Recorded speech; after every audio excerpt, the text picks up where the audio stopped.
P S T, G P T,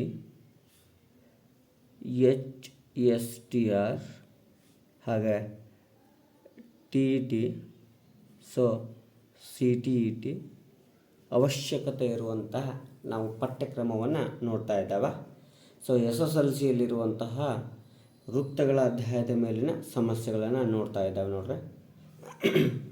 2 ಏಕಕೇಂದ್ರೀಯ ವೃತ್ತಗಳ ತ್ರಿಜ್ಯಗಳು 13 centimetre ಮತ್ತು 5 centimetre ಆಗಿವೆ.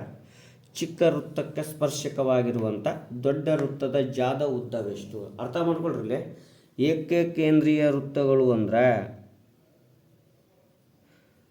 ಒಂದೇ ಕೇಂದ್ರ ಬಿಂದುವಿನಿಂದ ರಚನೆಯಾಗಿರುವ ಹಲವು ವೃತ್ತಗಳು, ಅಲ್ಲಿ ತ್ರಿಜ್ಯಗಳು ಏನಾಗಿರುತ್ತವೆ, ಬೇರೆ ಬೇರೆ ಅಳತೆಯನ್ನು ಹೊಂದಿರ್ತಾ ಇದ್ದಾವೆ. ಹಾಗಾದರೆ ನೋಡ್ರಿ, ದೊಡ್ಡ ವೃತ್ತದ ತ್ರಿಜ್ಯ 13 ಸೆಂಟಿಮೀಟರ್, ಸಣ್ಣ ವೃತ್ತದ ತ್ರಿಜ್ಯ 5 ಸೆಂಟಿಮೀಟರ್ ಆಗುತ್ತೆ. ಹಾಗಾದರೆ ನಮಗೇನು ಕೇಳ್ತಿದ್ದಪ್ಪ ಅಂದ್ರೆ ಜಾದ ಉದ್ದ, ಎ ಬಿಯ ಉದ್ದ ಕೇಳ್ತಿದ್ದಾನೆ. ಸೊ ನಮ್ಗೆ ಇಲ್ಲಿ ಏನು ಮಾಡೋಣ ಅಂದ್ರೆ ಪೈಥಾಗೋರಸ್ ನಿಯಮವನ್ನು ಅರ್ಥ ಮಾಡ್ಕೋಬೇಕು. ಇನ್ನು ಜಾದ ಅರ್ಧ ಭಾಗವನ್ನು ಮಾಡ್ತದೆ ಲಂಬಾರ್ಧಕ ಎಳೆದ ರೇಖೆ, ಇದಕ್ಕೆ ಡಿ ಅಂತ ತಗೋತಾರೆ. ಹಾಗಾದರೆ ನಮಗೂ ಬೇಕಾಗಿದ್ದು A C square. So A C square equal to A D square minus D C square ಮಾಡ್ತೇವೆ. ಇದನ್ನು ಏನು ಮಾಡ್ತೇವೆ ಅಂದ್ರೆ A C equal to root of A D square minus D C square ಅಂತ ತಗೋತಾ ಇದ್ದಾವೆ. ಅದೇ ನಿಯಮವನ್ನು ಇಲ್ಲಿ ಅಪ್ಲೈ ಮಾಡಿದ್ದಾನೆ. ಸೊ ಎ ಡಿ ಅಂದರೆ 13 ಸ್ಕ್ವೇರ್, ಡಿ ಸಿ ಅಂದರೆ 5 ಸ್ಕ್ವೇರ್. 13 ಸ್ಕ್ವೇರ್ ಅಂದರೆ 169, 5 ಸ್ಕ್ವೇರ್ ಅಂದರೆ 25. ಕಳೆದಾಗ ಎಷ್ಟು ಬರ್ತಾ ಇದೆ? 144. 144 ಅಂದರೆ 12. ಸೊ ಎಷ್ಟೈತ್ರಿ? 12. ಹಾಗಾದರೆ ಇದು 12 ಸೆಂಟಿಮೀಟರ್ ಅಂದರೆ ಇದು 12. ಟೋಟಲ್ ಎಷ್ಟಾಗ್ತದೆ ರೀ? 24 ಸೆಂಟಿಮೀಟರ್ ಆಗುತ್ತಾ? ನೆಕ್ಸ್ಟ್ ಪ್ರಶ್ನೆಯನ್ನು ನೋಡಿದಾಗ,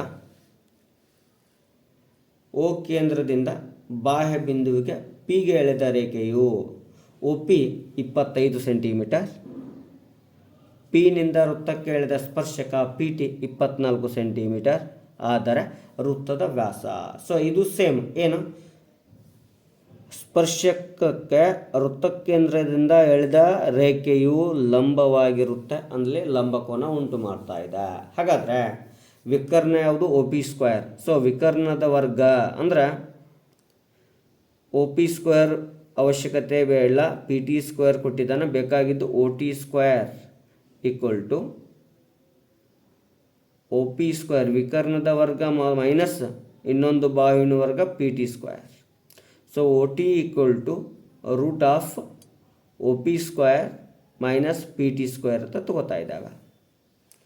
ಹಾಗಾದರೆ ಒ ಪಿ ಸ್ಕ್ವೇರ್ ಅಂದರೆ 25, 25 ವರ್ಗ 625 ಮೈನಸ್ 24 ವರ್ಗ 576. ಸೊ ಇದು ಕಳೆದಾಗ ಎಷ್ಟು ಬರ್ತದಪ್ಪ ಅಂದ್ರೆ 49 ಬರ್ತದೆ. 49ರ ವರ್ಗಮೂಲ 7. ಹಾಗಾದರೆ 7 ಸೆಂಟಿಮೀಟರ್ ತ್ರಿಜ್ಯ ಆದರೆ ವ್ಯಾಸ ಕೆಳೆಯೋಣ, D equal to 2r. So 2 × 7 equal to 14 centimetre.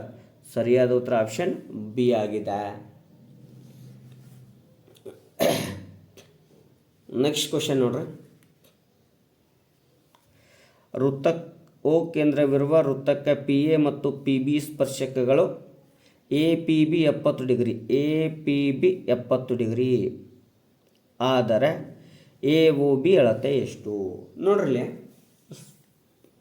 ಸ್ಪರ್ಶಕಗಳ ನಡುವಿನ ಕೋನ ಮತ್ತು ತ್ರಿಜ್ಯಗಳ ನಡುವಿನ ಕೋನಗಳ ಮೊತ್ತ 180 ಡಿಗ್ರಿಗೆ ಸಮ ಇರ್ತದೆ. ಸ್ಪರ್ಶಕಗಳ ನಡುವಿನ ಕೋನ ಮತ್ತು ತ್ರಿಜ್ಯಗಳ ನಡುವಿನ ಕೋನಗಳ ಮೊತ್ತ 180 ಡಿಗ್ರಿಗೆ ಸಮ. ಸೊ ಏನ್ರಿ, 180ರಲ್ಲಿ 70 ಕಳೆದೇವಿ ಅಂದರೆ 110 ಡಿಗ್ರಿ ಬರ್ತಾ ಇದೆ. ಎಷ್ಟು ಡಿಗ್ರಿ ರೀ? 110 ಡಿಗ್ರಿ ಬರ್ತಾ ಇದೆ. ಹಾಗಾದರೆ ಅವ ಕೇಳಾಕತ್ತಿದ್ದು ಯಾವ ಕೋನ? O A B. So O A B ಅಂದರೆ ಇಲ್ಲಿ ರಚನೆ ಮಾಡ್ಬೇಕು ನಾವು. ಎಲ್ಲಿ ರಚನೆ ಮಾಡ್ತೇವೆ ರೀ? ಇಲ್ಲಿ ರಚನೆ ಮಾಡ್ತೇವೆ ನೋಡ್ರಿ. ಹಾಂ, ಒ ಎ ಬಿ ಈ ಕೋನವನ್ನು ಕೇಳ್ತಿದ್ದಾನೆ.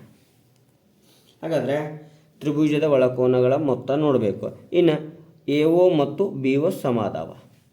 ಎ ಒ ಮತ್ತು ಬಿ ಒ ಏನದಾವ್ರಿ ಸಮ ಅದಾವ. ಹಾಗಾದರೆ ತ್ರಿಭುಜದಲ್ಲಿ 180 ಡಿಗ್ರಿಯನ್ನು ಎಷ್ಟು 180 ಡಿಗ್ರಿಯಲ್ಲಿ ಒಂದು ಕೋನ 110 ಇದೆ.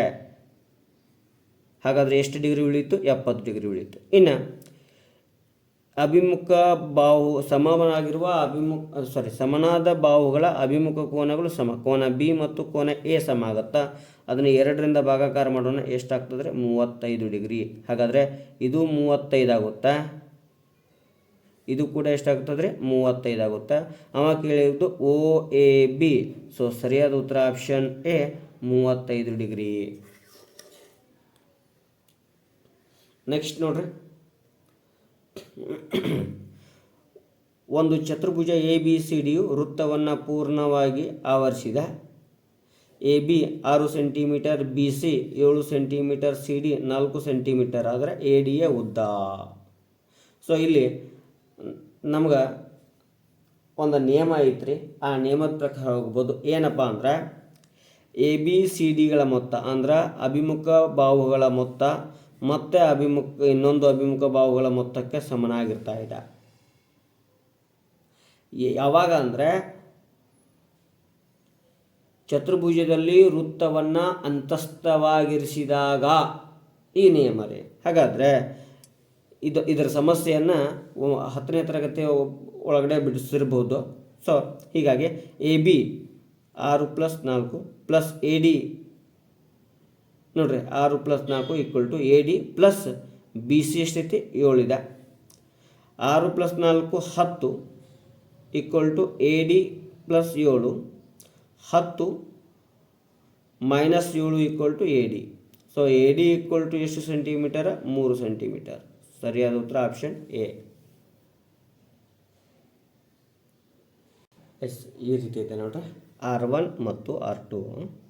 R1 > R2 ತ್ರಿಜ್ಯವಿರುವ 2 ವೃತ್ತಗಳು ಬಾಹ್ಯವಾಗಿ ಸ್ಪರ್ಶಿಸಿವೆ. ಅವುಗಳ ನೇರ ಸಾರ್ವತ್ರಿಕ ಸ್ಪರ್ಶಕದ ಉದ್ದ. ನೋಡ್ರಿ, ಇದನ್ನು ನಾವೇನು ಕೊಡ್ತೇವೆ? R1, ಇದನ್ನು R2 ಅಂತ ತಗೊಳ್ಳೋಣ. ಯಾಕಂದ್ರೆ ಇವುಗಳ ನೇರ ಸ್ಪರ್ಶಕದ ಉದ್ದ. ಸೊ ಸೂತ್ರ ಗೊತ್ತಿರಬೇಕು ನಮ್ಗೆ. ಏನಪ್ಪ ಅಂದ್ರೆ ಯಾವುದು R1 + R2 whole square R1 - R2 hole ಸ್ಕ್ವೇರನ್ನು ವರ್ಗಮೂಲ ಮಾಡಿದಾಗ 4R1 × R2. ಸೊ ಇದರ ವರ್ಗಮೂಲ ಮಾಡಿದಾಗ ಏನಾಗ್ತದೆ? 2R1 × R2 ರೂಟ್ ಒಳಗಡೆ ಬರ್ತಾ ಇದ್ದಾವೆ. ಹಾಗಾದರೆ ಏನಪ್ಪ ಅಂದರೆ 2 × √R1 × R2 ಈ ರೀತಿ ಇದಾಗ್ತದೆ. ನೆಕ್ಸ್ಟ್, ವೃತ್ತದ ಎ ಬಿ ಮತ್ತು ಸಿ ಡಿ ಎಂಬ 2 ಜಾಗಗಳು ವೃತ್ತದ ಒಳಗೆ ಪಿ ಬಿಂದುವಿನಲ್ಲಿ ಛೇದಿಸುತ್ತವೆ. A P 4 centimetre, P B 6 centimetre, C P 3 centimetre ಆದರೆ ಪಿ ಡಿಯ ಉದ್ದ. ಸೊ ಇದೊಂದು ನಿಯಮ ಐತಿ. ಏನಪ್ಪ ಅಂದ್ರೆ A P × P B = C P × P D.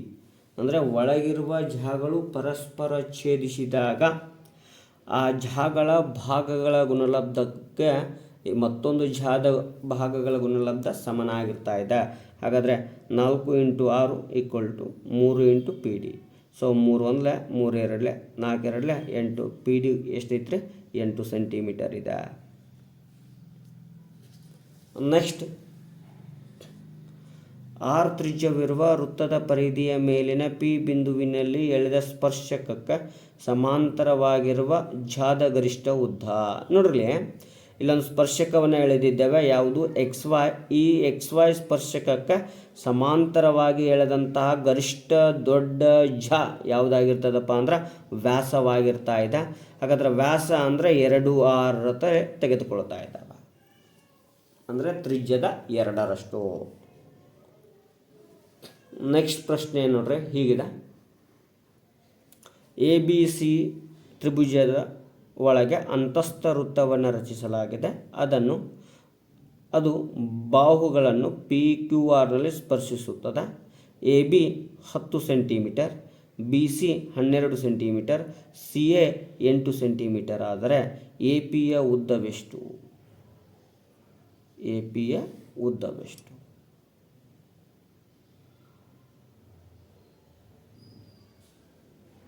ಹಾಗಾದ್ರೆ ಒಂದು ನಿಯಮ ಐತ್ರಿ, ಏನು? S equal to, so Heron ಸೂತ್ರ ನೋಡ್ಬೋದು, A plus B plus C divided by 2. So ಸುತ್ತಳತೆಯ ಅರ್ಧದಷ್ಟು. ಸುತ್ತಳತೆಯ ಅರ್ಧ ಮಾಡಿದಾಗ ನೋಡ್ರಿ, 10, 12, 22, 1 8 30. 30 ಅರ್ಧ ಮಾಡಿದೆವು ಅಂದರೆ ಎಷ್ಟು ಉಳಿತಾಯಿದ್ರೆ 15.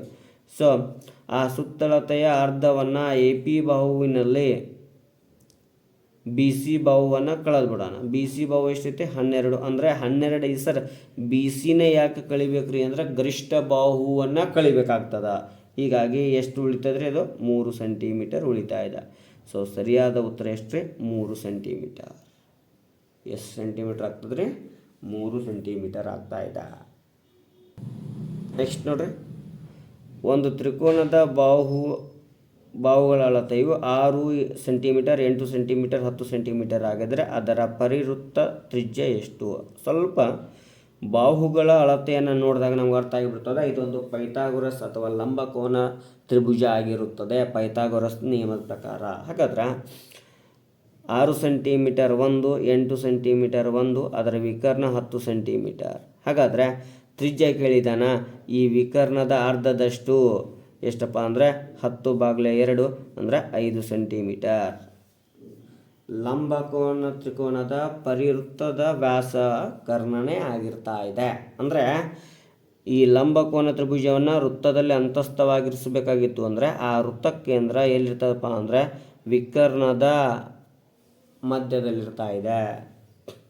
ಇನ್ನು ನೆಕ್ಸ್ಟ್ ನೋಡ್ರಿ, ಓ ಕೇಂದ್ರವಿರುವ ವೃತ್ತಕ್ಕೆ ಪಿ ಬಾಹ್ಯ ಬಿಂದುವಿನಿಂದ ಪಿ ಎ ಮತ್ತು ಪಿ ಬಿ ಸ್ಪರ್ಶಕಗಳನ್ನು ಎಳೆಯಲಾಗಿದೆ.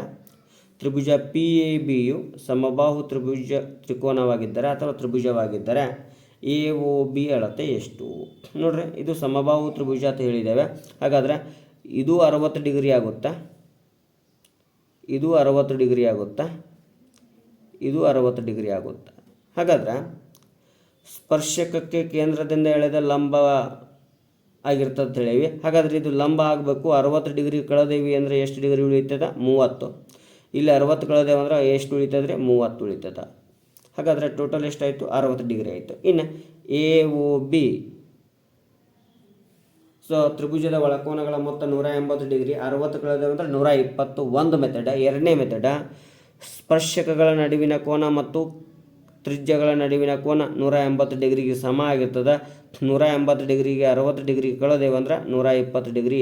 ಸೊ ಸರಿಯಾದ ಉತ್ತರ ಆಪ್ಷನ್ ಸಿ. ಈ ರೀತಿಯೂ ತಗೋಬೋದು.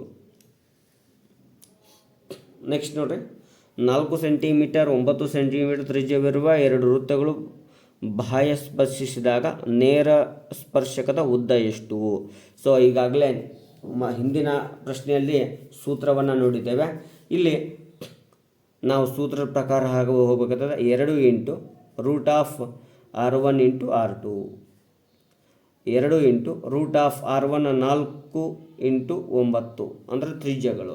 ಸೊ 2 9 4 36, 36 ವರ್ಗಮೂಲ 6 12 ಸೆಂಟಿಮೀಟರ್. ಸೊ ಸ್ಪರ್ಶಕದ ಉದ್ದ ಇಲ್ಲಿಂದ ಇಲ್ಲಿಗೆ ಸ್ಪರ್ಶಕದ ಉದ್ದ ಎಷ್ಟಪ್ಪ ಅಂದರೆ 12 ಸೆಂಟಿಮೀಟರ್. ನೆಕ್ಸ್ಟ್ ನೋಡ್ರಿ, 2 ವೃತ್ತಗಳ ತ್ರಿಜ್ಯಗಳು 8 ಸೆಂಟಿಮೀಟರ್ ಮತ್ತು 3 ಸೆಂಟಿಮೀಟರ್ ಹಾಗೂ ಕೇಂದ್ರಗಳ ನಡುವಿನ ದೂರ 13 ಸೆಂಟಿಮೀಟರ್ ಆದರೆ ನೇರ ಸ್ಪರ್ಶಕದ ಉದ್ದವೆಷ್ಟು ಅಂತ ಕೇಳ್ತಿದ್ದಾನೆ. ನೇರ ವೃತ್ತ ಸ್ಪರ್ಶಕದ ಉದ್ದ ನಾವು ನೋಡ್ರಿ ಏನು ಮಾಡ್ತಾ ಇದ್ದೇವೆ ಅಂದ್ರೆ ಸೂತ್ರ ಐತೆ, ಏನು? √d² ಅಂದರೆ ಕೇಂದ್ರಗಳ ನಡುವಿನ ದೂರ ಮೈನಸ್ ದೊಡ್ಡ ವೃತ್ತದ ತ್ರಿಜ್ಯ ಸಣ್ಣ ವೃತ್ತದ ತ್ರಿಜ್ಯದ ಮೈನಸ್ ಮಾಡಿ ಅದರ ವರ್ಗ ಮಾಡ್ತಾ ಇದ್ದಾವೆ. ಹಾಗಾದರೆ 13² ಮೈನಸ್ 8 ಮೈನಸ್ 3², ಸೊ ವರ್ಗ ಮಾಡ್ತಾ ಇದ್ದಾವೆ. 13ರ ವರ್ಗ 169, 8ರಾಗ 3 ಹೋದರೆ 5, 5ರ ವರ್ಗ 25, 169ರಾಗ 25 ಕಳೆದೇವು ಅಂದರೆ ರೂಟ್ 144 ಬರ್ತಾ ಇದೆ. 144ರ ವರ್ಗಮೂಲ 12 ಸೆಂಟಿಮೀಟರ್. ಸ್ಪರ್ಶಕದ ಉದ್ದ ಎಷ್ಟು ಸೆಂಟಿಮೀಟರ್? 12 ಸೆಂಟಿಮೀಟರ್.